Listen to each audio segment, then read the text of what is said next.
record. And then I wanted to come back to this just one final time. So I figured out why the exceptions weren't getting thrown last time. And so I just wanted to come back and address that really quick, just so we have the whole exception handling stuff. So we're back in this fraction class again. And last time at the beginning of class, I tried and I was trying to make a way to handle problems that we may have, like division by 0 or pointer errors like null references or that kind of stuff. But it wasn't throwing properly, and I realized that the C++ compiler apparently does not throw for you automatically, which to me is a little strange, because I think part of the advantages here of having an exception system is having it throw it for you, so you can have an idea of what exception happened. But I guess we will work around that. So anyways, what we said last time was maybe if I had something like this where I had a fraction, let's just call fraction 4, and I made it something like 3, 0, which as a fraction would be 3 over 0. Then we said that this probably is not a good thing, because division by 0 is not something that we allow in math. And when we go to do that actual division, then when we do 3 divided by 0 as a floating point, then the system handles it for us, and it doesn't throw an exception. It just sets it equal to infinity using that whole calculus definition. But if I do it with integer division, which we had earlier, then it doesn't like it very much. So I think I do need to re-add it. Doesn't look like it's here anymore. But really quick here, let's throw a function in really quick that I threw in last time, which would just be int get int value, and that's going to return the numerator divided by the denominator. So perhaps we just want a way to be able to divide the numerator by the denominator, and we just make a public class that does so. So if I go into main here, we created that fraction that should cause an error if I do this. So just to verify that that works, which we did last time as well, then I could get int value, call that, and when I call this, it should give me an error because the numerator will be 3, the denominator will be 0, and 3 divided by 0 is just not doable because we can't really divide by 0. So whenever that runs, wait, so it starts running, and then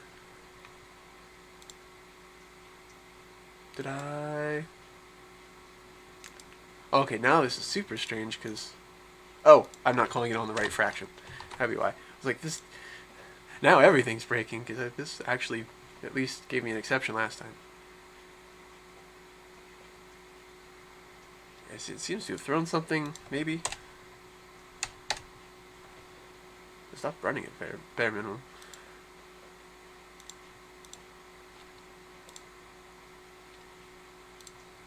It's not giving us the exact exception though. There we go. Must have been a breakpoint. So I hit continue, and you can see, yes, it does give us a integer by division by 0 error, which makes sense because we set the denominator equal to be 0. So perhaps we want to be able to actually handle those errors ourselves, and we started on this a little bit last time. The way we can do that is with what's called a try-catch block.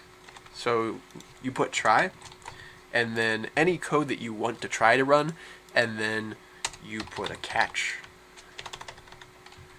to catch the exception. So here we'll just say exception, and then we'll say cout exception thrown. And I will just throw a breakpoint so that we can see if it hits that. Now, what I was doing wrong here last time was I was just letting it run naturally, which is usually what other languages do, because kind of the advantage of having an exception handler is the fact that you can just have it catch something, maybe if you're not expecting the exception to happen, and then work with it and try to use that to maybe debug a little bit easier, or use it as kind of like a catch-all just in case you get something unexpected during the execution of your program, maybe you have like some sort of big application or something like that, then that will keep your program from crashing, right? So that can be helpful. Unfortunately, C++ does not seem to do that by default, and you actually have to know in advance when exceptions are going to happen, which is a little unfortunate, but we'll work with it. So obviously the problem here would be if the denominator is equal to 0, then that's our actual exception. So what we have to do is actually explicitly check for whatever is going to cause the error. So in this case, it would be the denominator is equal to 0. And if that's the case, then we want to let the system know that we are encountering an exception. So what I do here is I say throw, and then we'll just say exception for now. Oh, right. An exception is a class type, so you actually do need to construct it. So I'm just going to construct a default here. You can also, if you wanted to, I will come back to it. We'll do that afterwards. For now, let's just make it a default exception, so it'll throw it, and then once it throws it, it will come down here where the exception is being thrown. And so, yes, you'll see that the breakpoint stopped here. We have this little arrow. So it gets exception thrown. And then so if I hit continue and we look at this, you can see that, yes, it did actually catch the exception this time. So unfortunately in C++, you do need to throw an exception explicitly in order to actually have it occur. So if I just did this normally, it wouldn't actually catch it. Okay, so this can be a little bit helpful because now if we know we're encountering something, we can kind of stop our code a little bit early and then not proceed with our execution. So in this case, I don't want to necessarily return numerator divided by denominator if I can't really do it. So maybe in the context of my program, if I was dividing by a denominator of 0, maybe I just want some sort of case where I return 0 instead. So you can use this to kind of catch an error and then come up with some sort of value that makes sense in its place. So I think that would make sense. So really quick, let's address the other part of an exception or some other things about it. So another way we can construct this is actually we can give it a message. So I could say something like division by 0 not allowed. So essentially you can write your own custom error message here. If I didn't actually throw this into a try-catch block, it should actually display this in place of like the traditional exceptions that you would see on the screen when you get like a seg fault or something like that. It would actually print whatever error message it is that you want to throw. So here I'm going to do that. And what you can also do, so there's two ways you can catch an exception. So you can catch it using the type exception, or you can also catch it and declare a variable. So I can make an exception E and catch that instead. And the reason you would do this over just putting the type is if you wanted to actually get information about the exception itself. So this will actually just declare a class type. So exception is a class type. See, if I scroll over it, it does say it's class. And we can now access class information about that exception. So if I wanted to now figure out what exactly is going on with the exception, I could say something like e.what, and that should be a function call. And this what function will actually just tell us what the exception was. In this case, it's going to be this here, this message.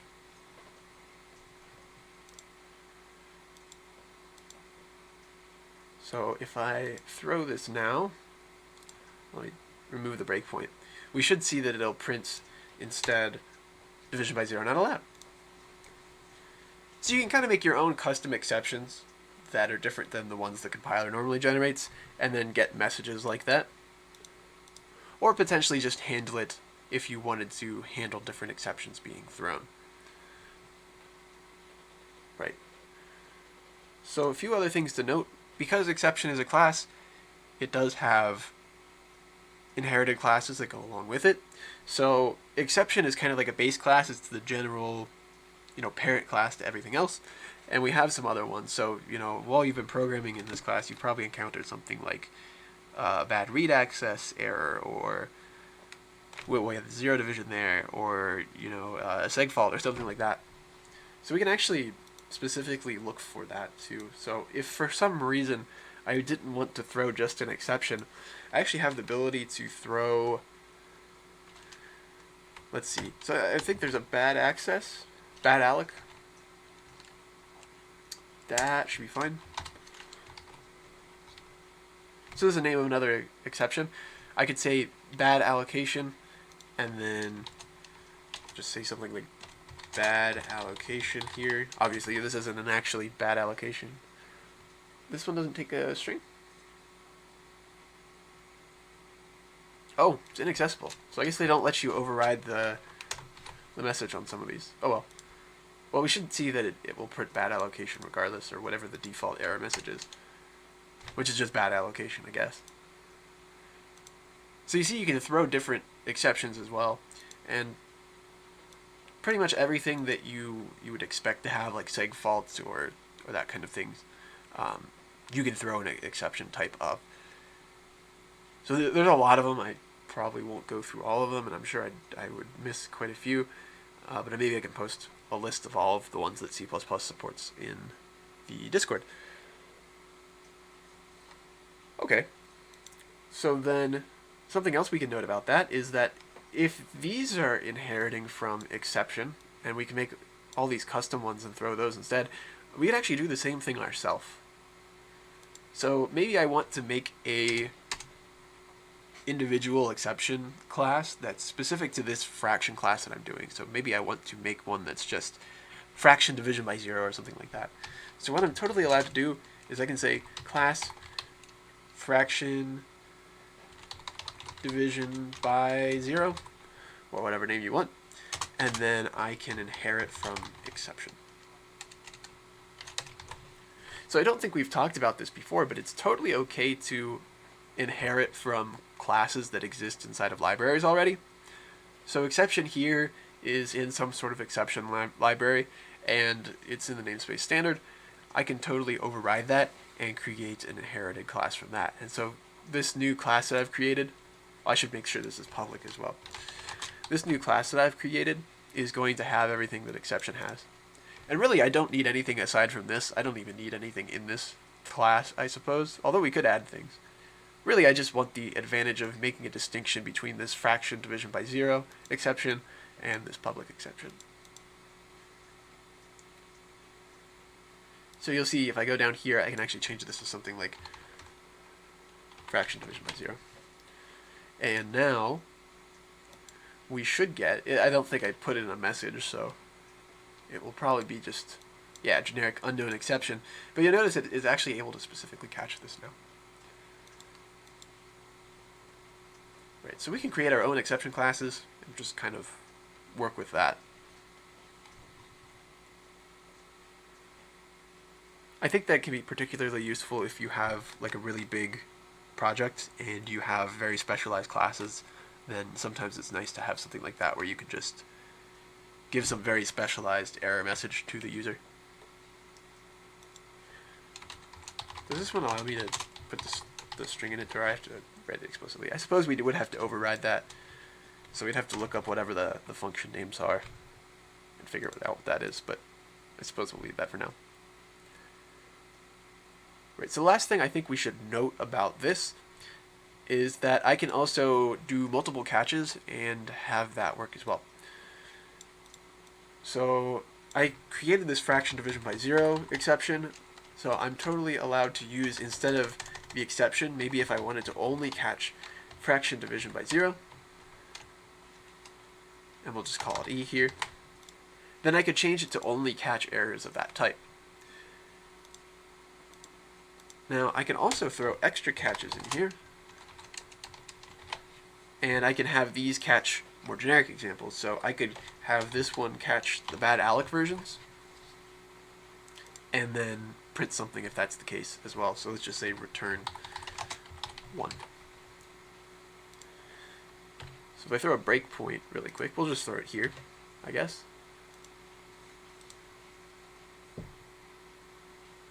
You can see that when it goes to catch this exception,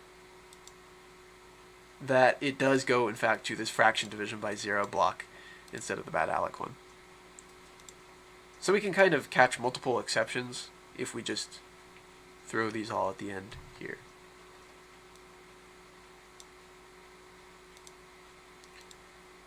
So I think the only other thing I want to address on that is that you also have the ability to do this, catch ... And if you do that, it's just kind of a catch-all term. It will catch everything else that wasn't caught by the things at the top. It's almost like a default case in a switch statement. It's really just there if all of the other ones failed, this is the default exception handling part. If you got some sort of exception that you don't have a catch statement for already. And so I think that's pretty much everything with try catch. It's really just, it's kind of just an extra tool here. The implications of it aren't super important, I would say. And I guess I'm not really a huge fan of the way C++ does this, where you have to explicitly throw it. But it is something to be aware of. If you have a section of code where you might have a lot of errors, this can kind of come in handy, I suppose. Although, that being said, just remember, it will only catch exceptions in this try block. So if I try to throw an exception somewhere else, then that's going to be at the global scope, and that's going to actually make your program stop executing. So you'll throw like an actual exception. So any questions on how this works, or the syntax, or any of the classes that it has to do with?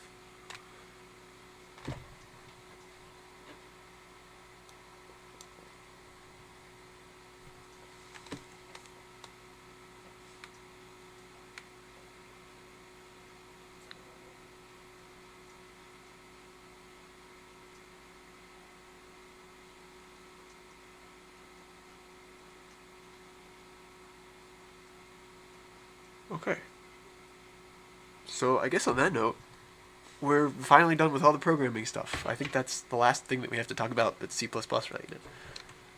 So, yay for that. The rest of this class is going to be a fair amount of like math stuff, so whether that's a good thing or not, I guess I'll let you decide.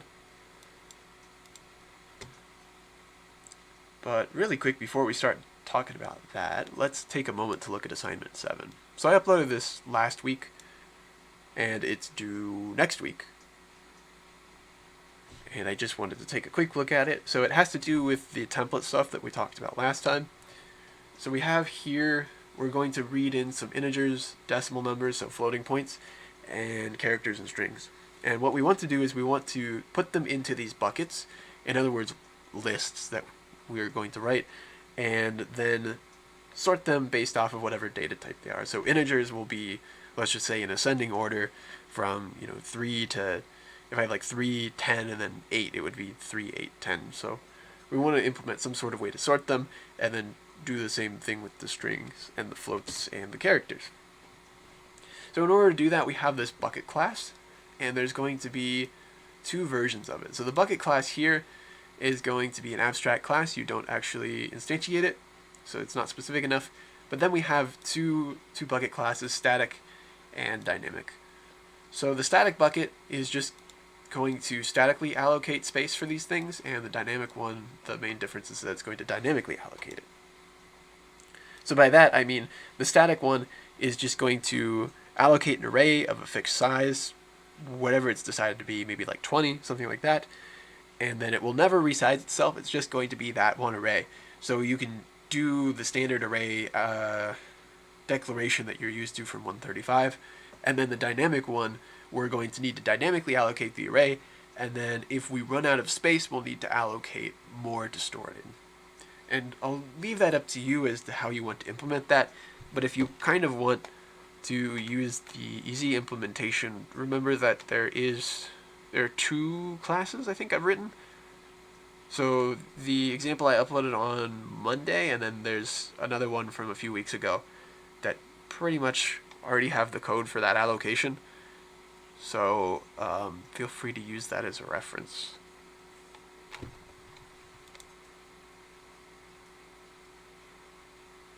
So along with that, we'll have main.cpp, which I don't think you actually need to do anything in. And then there's a garbage processor, which is basically just going to store all of the buckets that we need.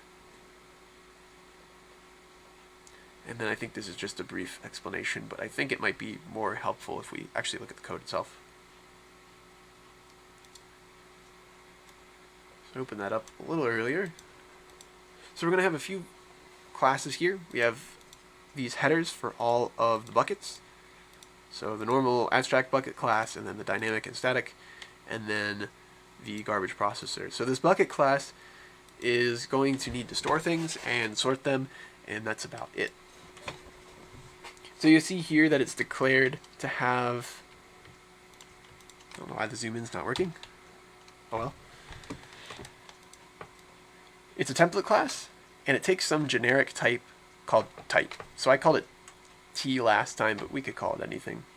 So what this is going to do is it's kind of like the vector or the list that we've written before. It's going to hold some generic type, which will be specified when you actually do the declaration. You'll put, just like a vector, you'll put like bucket, brackets, and then int, and then now the bucket holds ints. And so we'll have a constructor for it, we'll have size, and then we will have I guess an array, which should be this here. So it's a type pointer, so whatever type it is, an integer, string, or whatever that we get in, and it's going to point to an array of those things. So you'll need to allocate that in the actual constructor, and then we'll just, the main thing here is we'll have the ability to sort. So unlike the sort that we did last time, this one is going to not require the actual class type, and the reason being is just that type is already defined up here. So whenever you write any of these function definitions for this template class, you are able to access that type just because it does belong to the class, this generic type. So you'll really need to implement a few things. Sort, which is going to use this operator, if anything, this function, which is swap, and that is just going to go in place of those 3 lines that we wrote. Really, you're just going to kind of move those there. The 3 that kind of use the temp, and then swap the 2 of them that I'm sure you've seen a couple times because we wrote it last class as well. So I guess it's kind of encouraging you to do bubble sort, but again, you don't necessarily have to if you have another algorithm that swaps, which really any comparison one should do. And then the other 2 things you'll have is an insert, so this will put it at the end. If it's a static one, it'll just put it in the next open space, and if it's a dynamic allocation, then you might need to allocate more space depending on how you decide to implement it. So then the dynamic and static bucket, there's nothing written there, but really you'll just have to inherit and then do not a whole lot for those ones. So most of the code should be here in the actual bucket class. You'll really just need to change the insert. So actually, yeah, now that we look at this, this is marked as abstract, right? So you'll have to actually implement the insert in the static and dynamic buckets. So again, static, that's just going to be an array, so you'll just throw it in at the end, whatever the next open space is, and then the dynamic one, you'll need to allocate space. Again, depending on how you decide to implement it, I'll leave that up to you. But if you need a fallback, we have that list class that we wrote last class. And then the last class we have here is this garbage processor, which for some reason is not recognizing this, but that's okay. And it's going to have 2 dynamic buckets. Oh, it's because this isn't written yet. It's going to have 2 dynamic buckets, one for the floats that you read in from a file, and one for strings that you read into a file, and then the static is going to hold characters and integers. And then really you should just have to... yes, that's there. You really should just have to take these and sort them. I think that's actually what main does. So you'll see it actually creates one of these garbage classes that holds all these buckets, and then inserts all the things, and then displays them. And I assume we sort somewhere as well. Probably in here. So I think we at least have that. Oh, I guess you have to write that yourself. Okay. So one thing that I think will be kind of tricky about this one is that part of this assignment is that you're just going to be reading in a bunch of data, and you're going to have to classify it and put it in the correct bucket before actually doing the template where you sort it and whatnot. So let me pull that open really quick.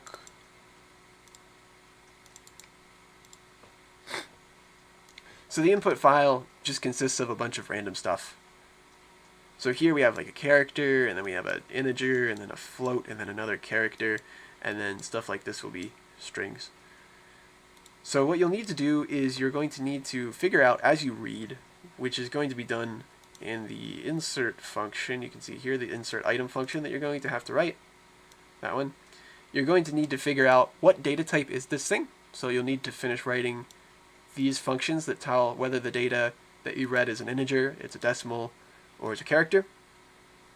So you need to discern that somehow. And then based off of what it actually turns out to be, you'll need to insert it into the right bucket. So if you figure out, oh, this is an integer, then we'll throw it in the integer bucket. If it is a decimal number, then it goes in the float bucket. If it's a character, it goes in the character bucket. And otherwise, it goes into the string bucket. And then at that point, I think that's about it. So really, you'll just need to kind of parse this data. One of these is already done for you, it looks like. And then write a generic sorting and storing class, which, again, you can kind of just use the example code that I wrote last time. Most of the code for that is in there.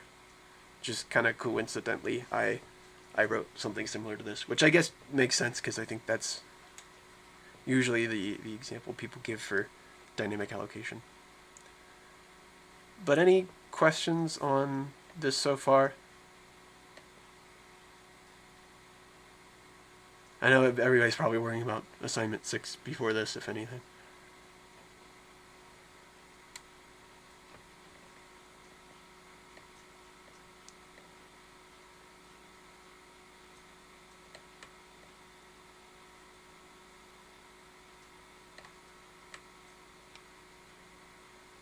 Okay, if you have any questions on it, let me know. Or next week, because I guess there's a bit of time for this. Okay, so I'll close all this stuff. And then we'll talk a little bit about some new stuff. Okay. So let's talk a little bit about math. How do I do this?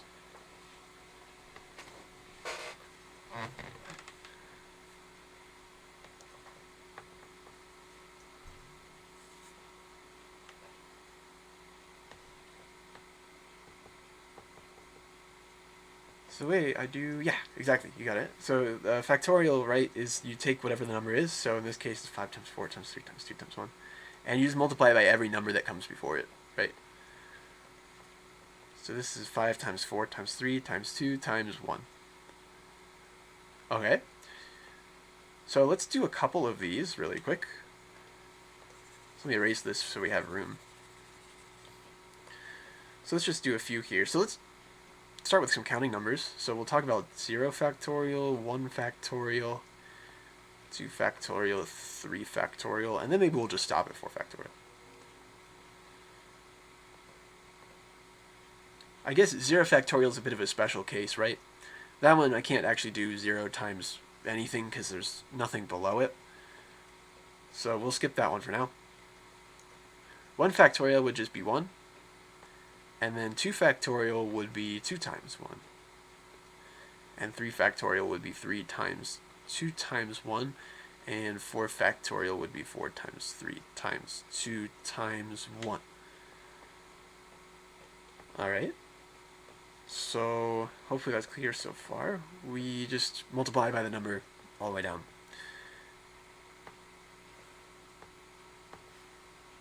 Really quick, do you notice anything about any of these numbers compared to the last one?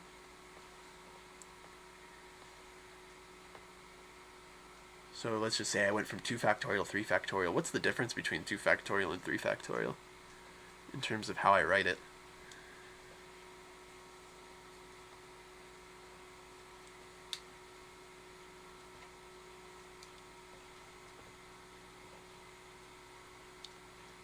So maybe something to notice is that 2 factorial is 2 times 1. And 3 factorial is 2 times 1 and then a 3 in front of it.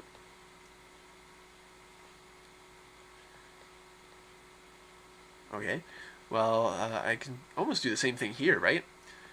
4 factorial, that's 4 times 3 times 2 times 1. So it's 3 times 2 times 1, which was 3 factorial, times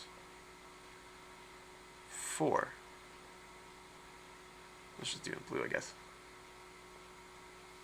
Yeah, you're way ahead of me. You got it. So it's n times n minus 1 factorial, right? So if I said n factorial here for some arbitrary integer n, then n factorial is always equal to n times n minus 1 times n minus 2 times n minus 3 dot dot dot until we get to 1, right? So to piggyback off that, so something like 4 would be 4 times, and then this is 3 factorial, right? 4 times 3 factorial, so 3 would be 3 times 2 factorial, and 2 is 2 times 1 factorial. And then 1, I guess we could say is 1 times 1 factorial, or we could just say is 1. Either way is okay, I suppose. So I guess we didn't actually do it, but 0 factorial by definition is just 1. And that's just because numbers work out nicely that way. So 0 factorial is just 1 by definition. And so, as was pointed out there, right, is that if I wanted to do any of these, I could say that, well, n factorial is equal to n times n minus 1, which was the number that came before it. So here, n minus 1, if n is 4, then n minus 1 would be 3, because n minus 1 would be the number before it here. Is that clear so far how I'm getting these?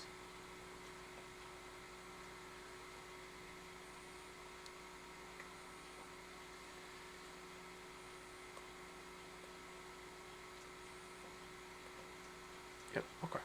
So something to note about that is that we're always using a previous solution here. So 4 factorial is equal to 4 times the previous answer that we got. So I might be able to actually write some code that is able to take advantage of that fact. We can solve the problem using a different solution that we already have. Okay, so if I was to consider what I need to write here for my code, let's just throw it over here, I guess. Then if I was to define a function called factorial, and we won't do any error checking, let's just say that we're going to receive a non-negative integer every single time.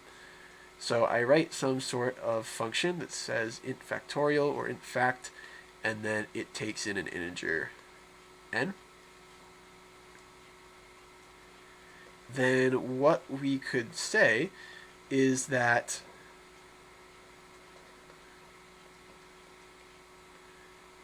the answer to this problem is always n times the factorial of n minus 1. So it should be equal to n times the factorial, which is a function call here that we're writing itself, of the number that came before this, which would be n minus 1. So the neat thing about this is that we're actually using the same function inside of itself. So we're taking factorial and we're letting it call itself. And when we do that, that's known as recursion. So in math, recursion typically refers to using a prior solution to solve a new problem to some extent. Maybe that's reduction, that kind of definition. But we use some sort of previous state, I would say, in our environment, I guess you could say, to solve for some sort of new thing. Right, so maybe I should open up a new project and we can actually try to program that really quick. In the meantime, does this look okay? Or is there anything that might come across as off about what I have.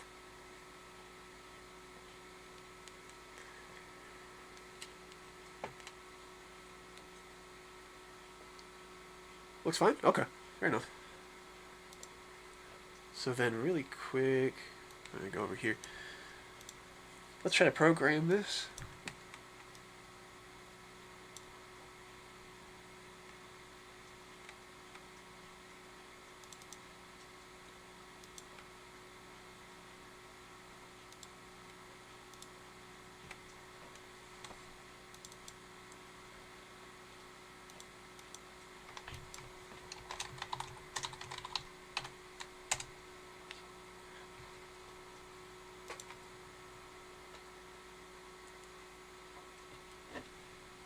Okay, so we have a new project.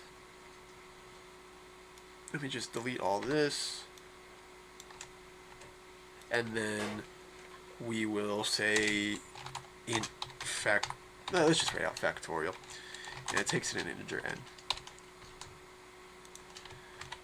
And then we'll write it down here. So what we said is we want to just return factorial, oops, I guess I should do it first, n times factorial of n minus 1. And then we'll go up here and we'll see out. Let's actually use namespace standard just to make things easier.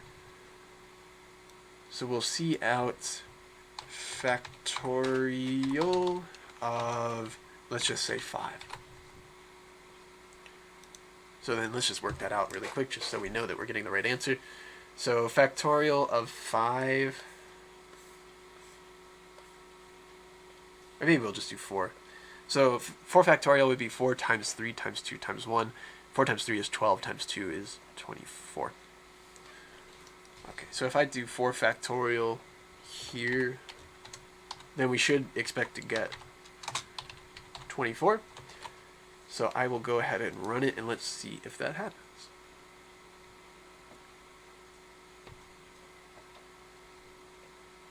And yeah, you'll see that it runs, and then I get a stack overflow. Which might not be clear what that actually means right now, other than it's a website where you go to get help. So why did that stack overflow, or what is the issue with my function? There is a problem with it. So the math is fine actually. This n times factorial n minus 1, that's okay as far as our actual thing here. But what might be a problem with only writing one line if I keep calling it?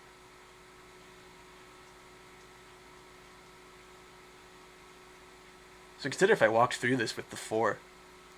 It would take 4 times factorial 4 minus 1, right? Which is going to call factorial of 3. And then factorial of 3 is going to call factorial of 2. And then factorial of 2 is going to call factorial of 1. And then factorial of 1 is going to call factorial of 0. And then factorial of 0 is going to call factorial of negative 1, which is not defined, but that's okay because we can just keep going. And then factorial of negative 1 is going to call factorial of negative 2. And we never actually get a stopping point, right? This is going to run infinitely, actually, is what's going to happen. So that's the reason it's not working, and that's the reason we get stack overflow. Every time you do a function call, it actually throws something onto a stack. And so it actually ran out of memory here because it put too many things onto the stack because it never stopped. So we're going to need to add something extra. Let's take another look at our math here. So it seems like the last thing that we want to actually evaluate would be this one. Arguably this one too, I guess, but we could say 1 times 0 factorial, that's fine.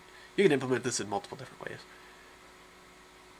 So maybe we don't want to keep doing any sort of recursion if we are going to take 0 factorial, and we do that partly because there's nothing defined before it, right? There's no negative 1 factorial. So this is kind of our cutoff point. It's something that we want to actually stop at.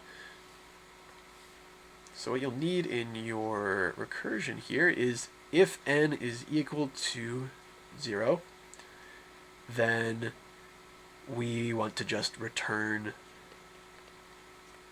1. So if we're going to do 0 factorial, then by definition that is the number 1, so we could just return number 1. And if we code that now, we should actually get that it works. So if n is 0, then we'll return 1, and then else, which is fine to just leave it there, we will return n times n factorial, or n minus 1 factorial. If we run that now, we should get that it works. Window opened, and you'll see that we do get 24, which is what we said 4 factorial was before. Cool. So now we have a way to do factorial that's maybe a little bit less conventional. We call something using itself. And in reality, if you're ever going to implement factorial, please don't actually do it this way. This is really horribly inefficient way to do it, but it's just here for the thought, I suppose. Anyways, let's maybe do another sort of math example, and then we'll maybe come back to this and see if we can find some sort of pattern in the way we do these recursive functions.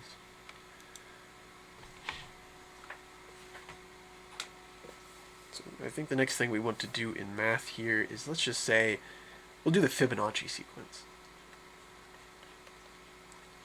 Does anybody know what the Fibonacci sequence is or what it looks like?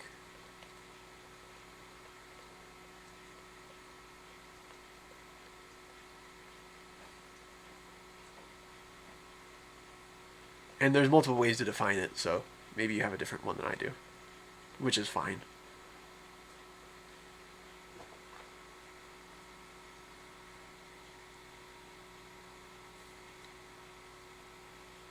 So Fibonacci sequence, by my definition, let's just say, starts off with the numbers 0 and 1.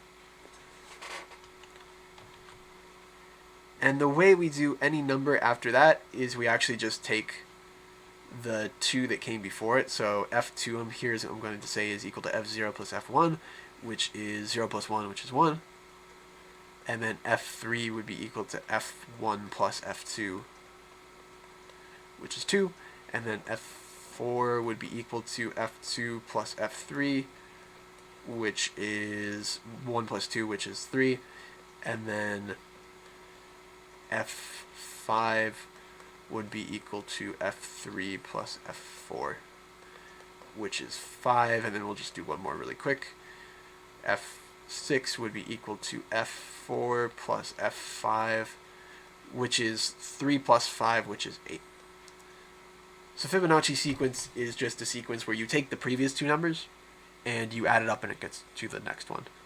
1 plus 1 is 2, 1 plus 2 is 3, 2 plus 3 is 5, 5 plus 8 would be 13 would be the next one, and then 21 and 34 and all that. Can anyone figure out a way I could generically write a way to get the nth Fibonacci number then, in terms of some previous ones?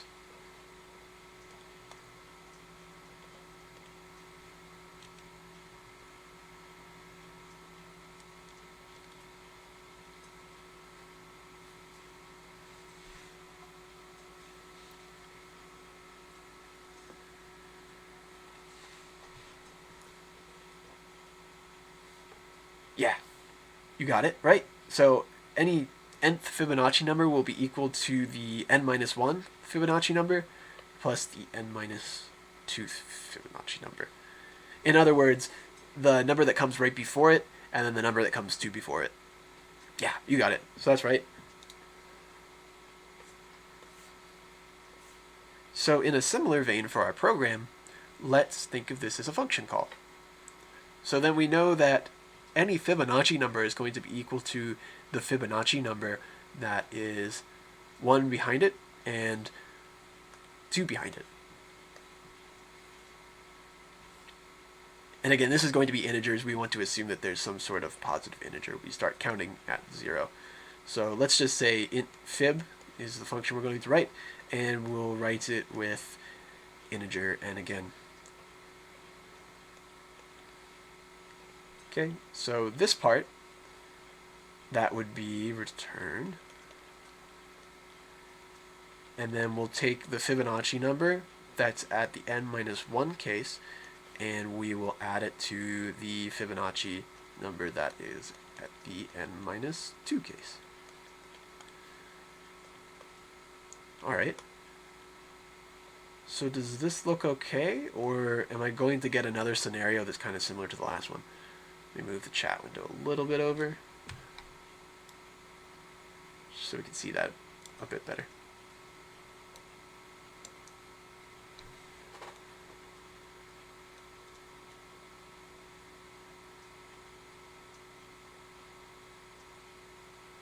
Is there anything I'm missing?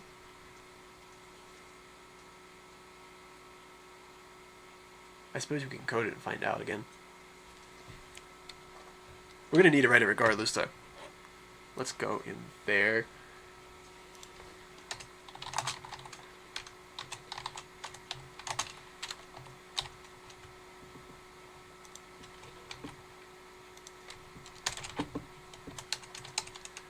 Okay, so again, I'm just going to do return, and then we'll take the fib of n minus 1, and we'll add it to the fib of n minus 2.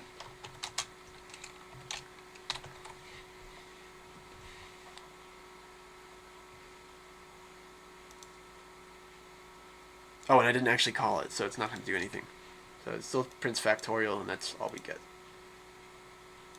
Okay, well, let me try to take C out. Let me put an end line here. Let's try to take the 5th Fibonacci number, which from our code, or our math here, would be 5. So we should get 5 if we take the 5th Fibonacci number. And if I run it, we should get another stack overflow, right? So we have a problem similar to what we had last time, which is just we didn't really have a stopping point, which means that I'm going to get a stack overflow because it's just going to keep running forever and ever and keep calling these two things. So maybe I could do something like this where I just do if n equals 0. So we had a 0th case here defined, right? F0 is equal to 0. So what if I just do this? So if n is equal to 0, I'm going to return 0 since the 0th Fibonacci number is 0. Is that going to work now? And why or why not?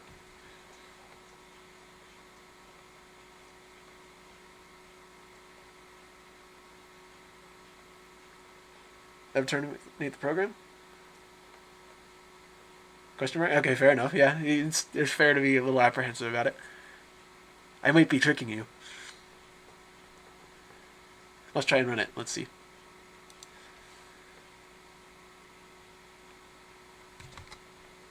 And we get another stack overflow.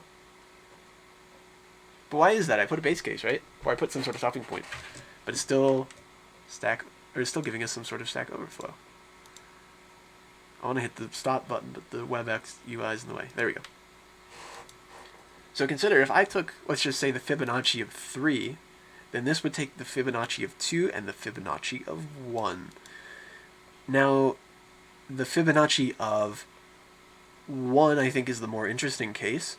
So if I came up here and int n was 1 because it was calling that version, which was 3 minus 2 is 1, then the Fibonacci of 1 is not 0, it's not going to return that, and the Fibonacci of 1 is going to take Fibonacci of 1 minus 1, which is 0, which is fine, and the Fibonacci of 1 minus 2, which is negative 1, and it slips right past 0, and it's going to do the whole infinite loop thing again, kind of similar to what we had earlier. So actually here, one if statement is not enough. And my justification for that, and how you would normally do it if you were problem solving like this, is the fact that this requires 2 levels of recursion. It requires 1 back by 1 and 1 back by 2. So one way you can actually tell how many of these if statements or checks that you need is how many different kinds of recursion you have. So I have one that goes n minus 1 and one that goes n minus 2. And so what I'm going to need is actually 2 if statements to cover both of those. So by definition, I should do n equals 1, and then I will return 1. And if we look at the math here, you can see that f0 and f1 are actually not any sort of composition of any other numbers at all. So f1 isn't like f0 plus f negative 1. Any of these primitives, I guess you could say, any of these things that aren't a composition of other parts that kind of define the mathematical whatever it is that we're working on, we need to have ways to catch those and handle them specifically. So now if I run this, hopefully we should see that it doesn't stack overflow anymore. And in fact, it doesn't. So it gives us the factorial, which was 24, and the Fibonacci number, which is 5. Cool, so it works.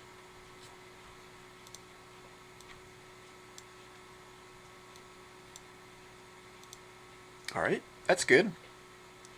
Let's see if we can kind of discern some things that we're constantly going to have in terms of these things.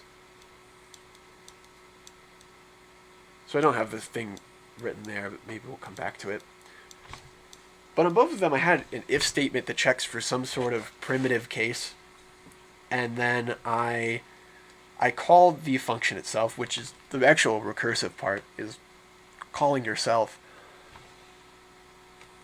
But what would happen if, for some reason, I wrote it this way, n times factorial of n? Would that terminate? Would that halt, I guess would be the word? Would actually return a value if I did it like that?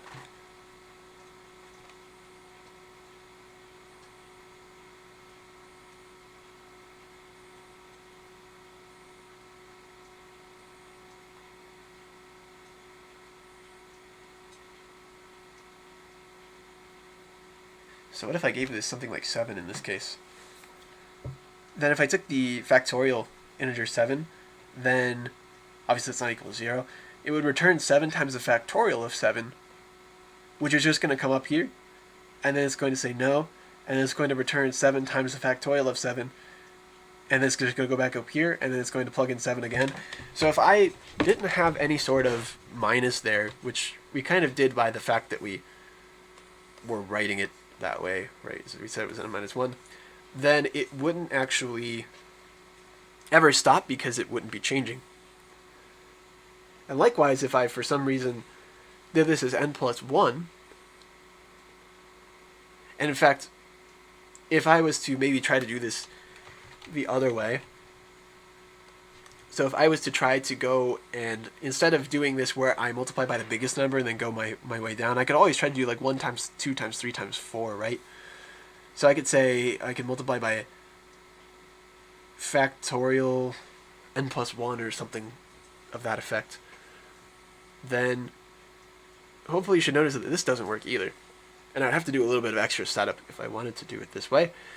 But if I was to, again, plug in something like int 7, then this check fails. We get 7 times 8, and then we're going to add 1, or sorry, yeah, this was 7 times factorial of 8, which would be 7 plus 1, and it would go up here, and it would call it with 8, and it would come down here, and it would say 8 times factorial of 8 plus 1, which is 9, and it would keep going up. So maybe something to notice is that in both cases, the way it sort of needs to work is it needs to approach some sort of value or base case by reducing itself. If I look at the other case, which I guess I wrote in Visual Studio, and you'll notice here we again kind of have something similar. It's a stopping point, and then we have this reduction. So we have an n minus 1 and an n minus 2, and so they're both being subtracted. And it doesn't always have to be subtraction when we're doing recursion. I will try to maybe come up with an example that's not too ridiculous.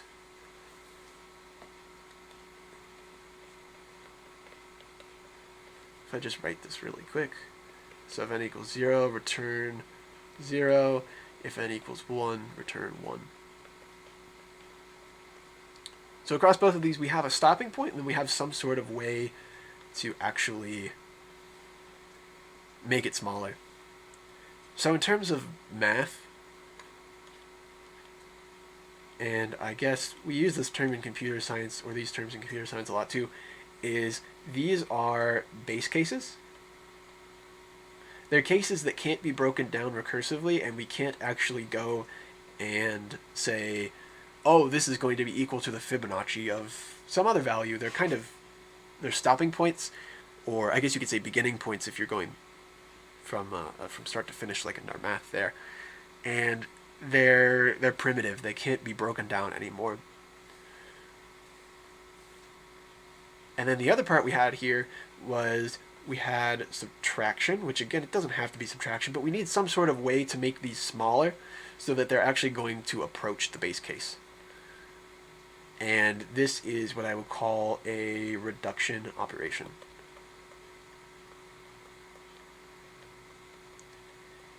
Whenever you do recursion, you're going to need these two things in order for it to stop. Make that maybe a different color.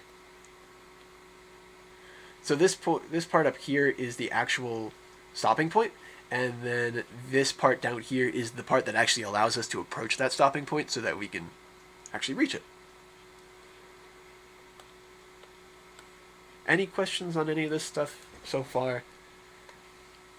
It might be a little strange to wrap your head around at first, but recursion is actually very, very powerful.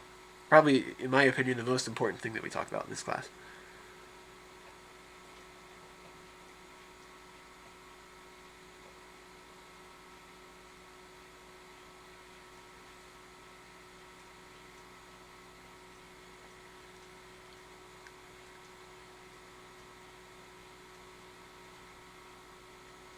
Okay, maybe let's do one or two more examples really quick that aren't so number heavy here.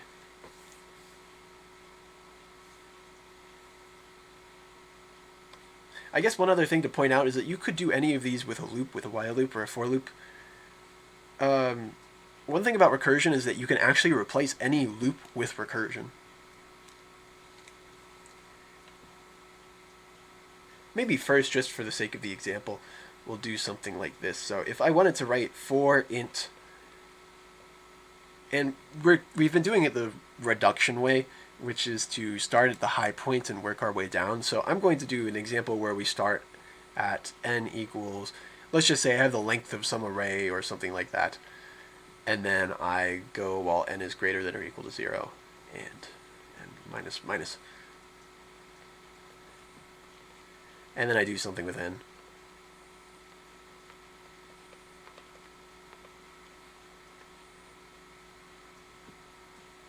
Let's try to do this recursively.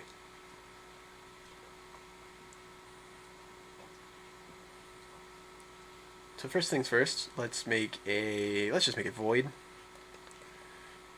And then I guess I should actually give it a name. So we'll call this for rec. So recursive for, and then we will say integer n, so that's the thing in the context of our loop, and then we want to do this some way. Right.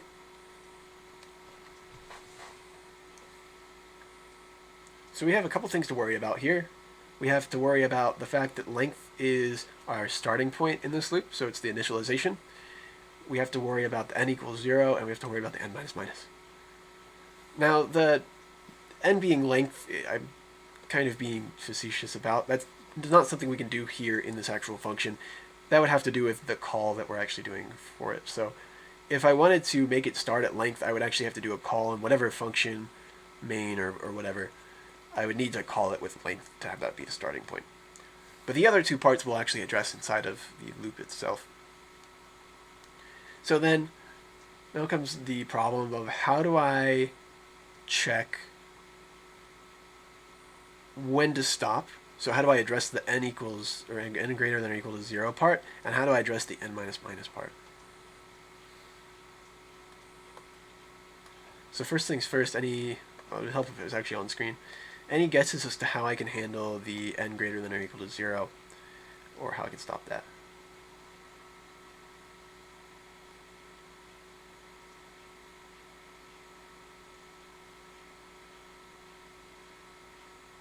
And maybe it's helpful to turn around your thinking a little bit. If the program runs, or the loop runs, while n is greater than or equal to 0, when should it stop?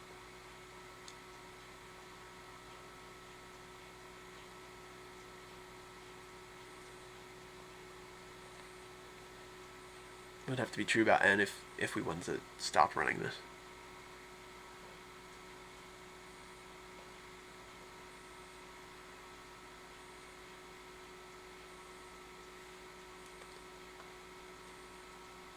Maybe one way to think about that is we could take the negation. That's what this means. I'm not going to use the thing. It's like that. So what if I took the negation of this? What's the opposite of n is greater than or equal to 0? It would be n, and then if you've taken a little bit of discrete math, then the opposite of greater than or equal to would be strictly less than. Right, so we remove the equal and then we flip the inequality.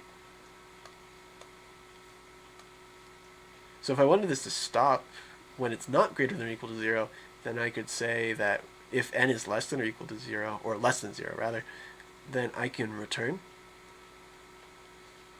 And then, so that's our base case.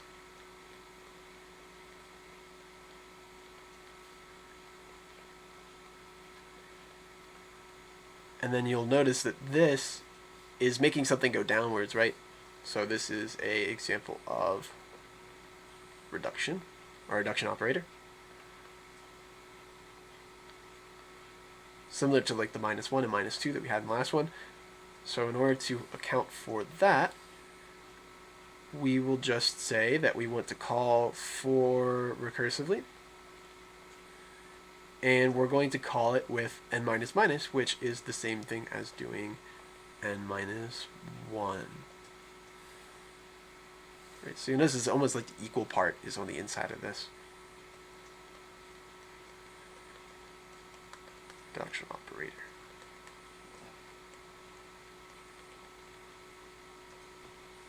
So this is how we would actually do 4 in a recursive manner. And again, we always have a base case and some sort of reduction operator. Really quick, let's just verify that this works, and then we'll actually use this for statement to write something that we would write maybe with a loop normally. So let's just say for rec, and then we say int n, and then I will write that down here. So we'll say void int rec int n. And then we said if n is less than 0, then we'll return, and otherwise we will call int rec of n minus 1. And so just to verify that it's working, let's really quickly just see out the n we receive, and then maybe n line, just so that it's nicely spaced. If I go up here, I can then call, oh, whoops, that's supposed to be 4 rec 6. I'll call it 6, and then we'll actually write it correctly here. So it's 4 rec. So now if I do this, oops. If I do this, this should print 6, and then 5, and then 4, and then 3, and then 2, and then 1. So in other words, it should print, no? Oh, this is supposed to return void, I said.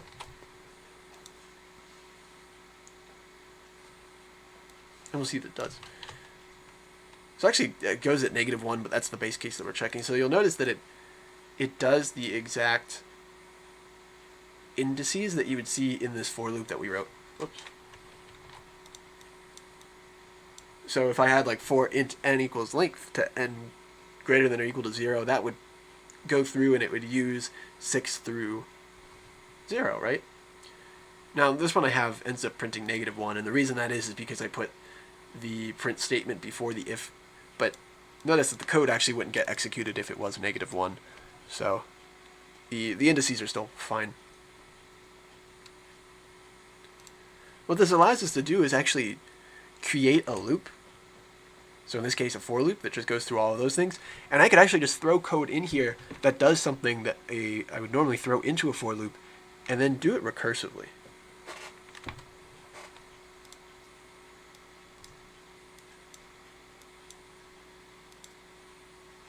Now, in a language like C++ or C# or Java or Python or whatever, you shouldn't really do a for loop recursively like that. And part of the reason is kind of inefficient and maybe even a little bit strange of a way to do it, because, I mean, writing for is way more readable. But there are actually languages out there where you can't actually write a for loop or a while loop and you have to do it this way. Part of the reason I mention it, but also just kind of a primer for what we're about to do here.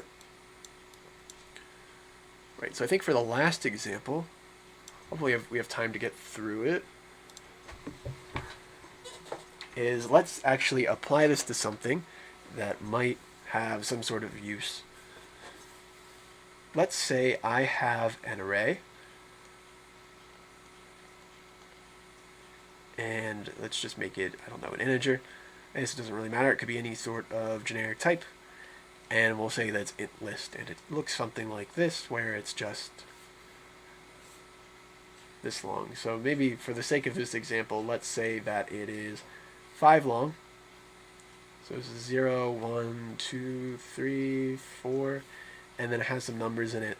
Let's just say 2, 5, 3, 6, and 8. Actually, maybe it's a little bit more helpful for me to put this in an opposite order here.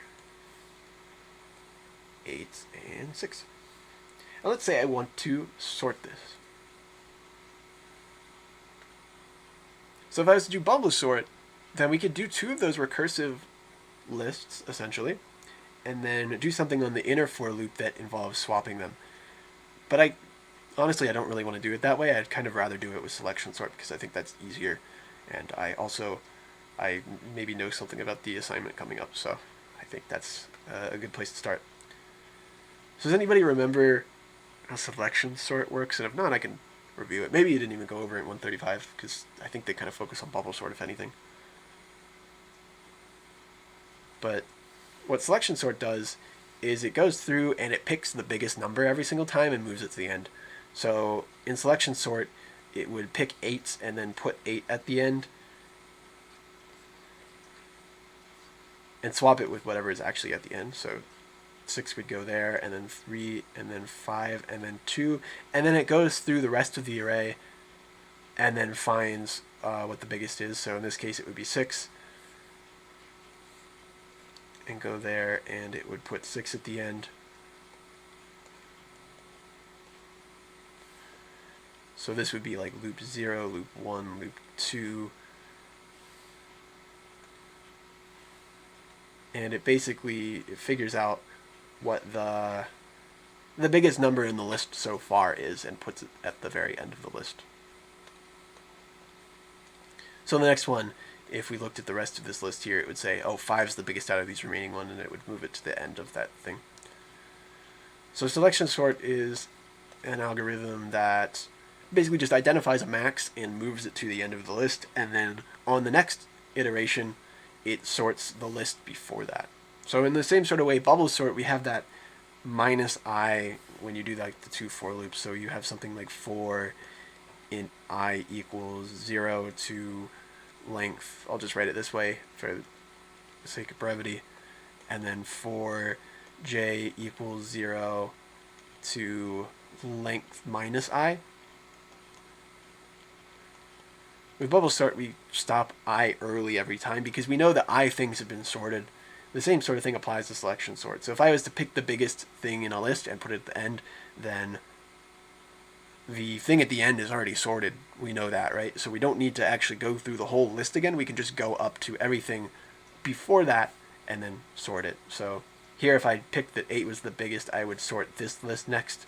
And then once I get that works, then I sort this list next, and so on and so forth. So you might already be noticing that this has some sort of defined behavior, and that the size of the list that we're actually sorting is going down every single time. So whereas the first one I was sorting the entire list, the second one, because I know the last thing is sorted, I'm only sorting the first 4 things in this case because there were 5, and then the next one I'm only sorting 3 and then sorting 2.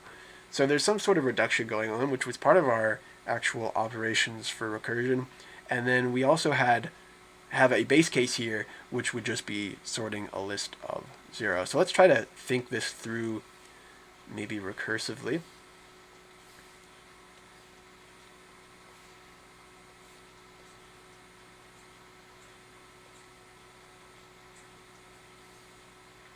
So if I had the same thing where it was something like 2, 3, I think maybe it was 2, 5, 2, 5, 3, 8, 6.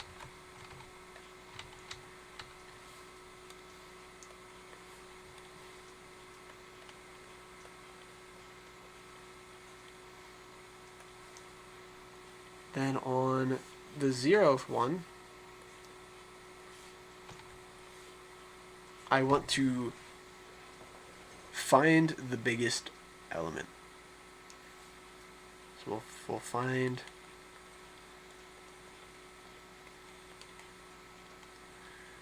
biggest element. So the biggest element in this one is 8.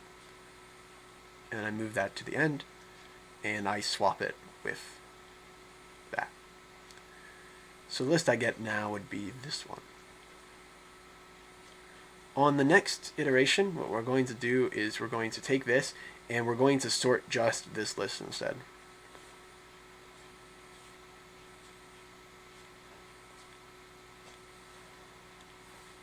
So you see here the length of this one was 5, and the length of the new list that we want to sort is going to be 4. So what's the biggest element in that list? It would have to be the 6, right?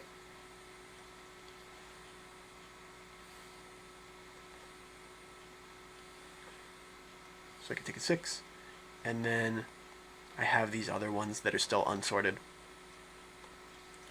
So the next one, I would go down one more level, and I would say sort the list that has 3 elements in it. So sort this list. And the way it's going to do that is it's going to look for the biggest element, which is the 5, and it's going to swap it with 3.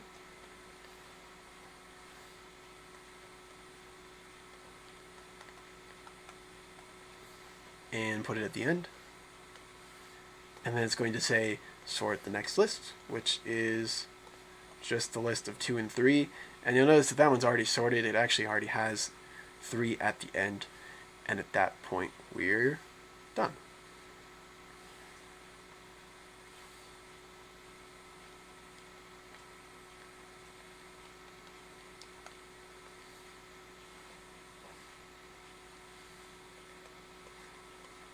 Right, so maybe we'll code this next time, because I do notice that we're about to hit time. But the things to notice here are that we're reducing the size of the array every single time. Or at least the size that we're operating on. We're not going to actually copy the array because that'd be a little bit inefficient. But we're reducing the size that we're able to work with. So the length of the array that we're trying to sort goes down every single time. And at some point, we can't really do any more reducing, right? The list, when it gets to 2, we know how to sort that by default, which is just move the biggest number to the end and then we're done. So we have something like a base case here. So I think we'll do this in more detail next time. I noticed we were kind of close to time, so I apologize if I went through a little quickly, but we'll spend a little bit more time on this next time, since I will ask you to do this on the recursive assignment. You're going to have to do some sort of sorting, so I think it would be good to know some way to do that. Any questions on any of this recursion, or anything else for that matter, before we go?